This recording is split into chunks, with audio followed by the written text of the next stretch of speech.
कुछ बच्चे आजकल में आ रहे हैं और उनसे पूछा जाता है तो वो डेमो के लिए बोल रहे हैं डेमो। देखो, एक छोटी सी बात है, थोड़ा सा आपको कड़वा लग सकता है। आपको पढ़ते हुए हो सकता है 8 साल हो गए, 10 साल हो गए, 12 साल हो गए, किसी को 14 साल हो गए, मान लो 12th में तो 14 साल हो गए। यहाँ पे कुछ टीचर्स ऐसे हैं जिनको पढ़ाते हुए 15 साल हो गए, 16 साल हो गए, 18 साल हो गए, 20 साल हो गए। तो उनके अनुभव को आप 1 दिन में, 2 दिन में, 3 दिन में, 4 दिन में नहीं समझ सकते हैं। हाँ, हो सकता है आपको टेक्निक किसी टीचर की पसंद आए, किसी की ना पसंद आए, वो एक अलग बात है। बाकी अनुभव के मामले में टीचर्स जो है एक से बढ़ के एक टीचर्स हैं। बिल्कुल आप संस्थान में पढ़ते हैं, पैसे देते हैं, तो आपकी ये जिम्मेदारी भी बनती है कि अपने घर वालों के पैसे जो हैं वो गलत जगह पे ना लगें। इसके लिए आप क्लासरूम का अरेंजमेंट देखें, प्रेयर हॉल का अरेंजमेंट देखें, पानी पीने की व्यवस्था कैसी है, वॉशरूम की व्यवस्थाएं कैसी हैं, इनके ऊपर ध्यान दें। और इनमें किसी भी प्रकार की कोई भी कमी नजर आए तो वो आप मैनेजमेंट को बताएं। उसमें बिल्कुल यदि कोई कमी होगी तो उसमें सुधार किया जाएगा। तो मैं आपसे ये चाहता हूं कि आज जैसे एक वीक कंप्लीट होने जा रहा है कल, तो कल घर पे 2-5 मिनट बैठे, देखो सब्जेक्ट जो है वो आपको लेना है। एक सब्जेक्ट को हम 2 दिन में, 3 दिन में नहीं समझ सकते हैं। हर एक स्ट्रीम के अपने अपने स्कोप होते हैं। अब कौन सी स्ट्रीम आपको चूज करनी है, आपका इंटरेस्ट किस में है, वो आप पे डिपेंड करता है। तो आप 5 मिनट, 7 मिनट घर पे आराम से बैठें, आराम से सोचें और ये कंफर्म करें कि हमें मंडे को इस क्लास में बैठना है और प्रॉपर रूप से अपनी स्टडी को चालू करें। और जो भी आपका इंटरेस्ट है उसको सब्जेक्ट को लेकर पढ़ना शुरू करें प्रॉपर रूप से। साथ ही साथ सफलता को लेकर बात करें तो हर एक विद्यार्थी चाहता है कि मैं सफल हूं, लेकिन सफलता के मायने हर एक व्यक्ति की नजर में अलग अलग होता है।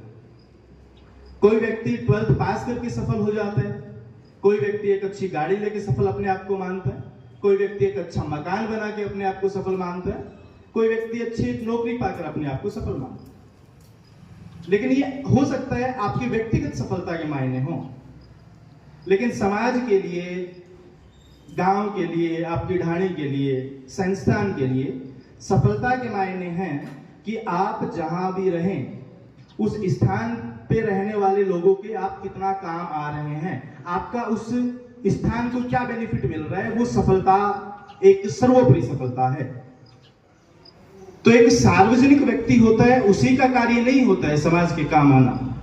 किसी भी क्षेत्र में कोई भी व्यक्ति काम करता है, उसको कहीं ना कहीं अपने समाज से जुड़ाव रखना चाहिए और सामाजिक रूप से काम करना चाहिए। जो भी कार्य समाज को प्रभावित करता है उसकी जानकारी आपको भरपूर होनी चाहिए। जैसे सार्वजनिक रूप से पौधों की कटाई से क्या नुकसान है, क्या फायदे हैं, इसका आपको पता होना चाहिए। हम प्लास्टिक यूज करते हैं, उसके क्या फायदे हैं, क्या नुकसान है, उसका आपको पता होना चाहिए। जो पानी का अत्यधिक दोहन है उसका क्या नुकसान है, ये आपको पता होना चाहिए। वायु प्रदूषण है, ध्वनि प्रदूषण है। साथ ही साथ समाज में काफी सारे अभी वर्तमान समय में जो गाने आ रहे हैं, जो फिल्में आ रही हैं, उनका अपने समाज पे क्या कुप्रभाव है, उसका हमें कहीं ना कहीं, किसी ना किसी स्तर पर समर्थन करना चाहिए और विरोध करना चाहिए, जिससे हम समाज को एक अच्छी दिशा दे सकें, एक अच्छी दशा दे सकें।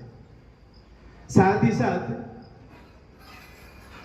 यह मनोकामना संस्थान की रहती है कि हमारा बच्चा जो है वो सफल हो।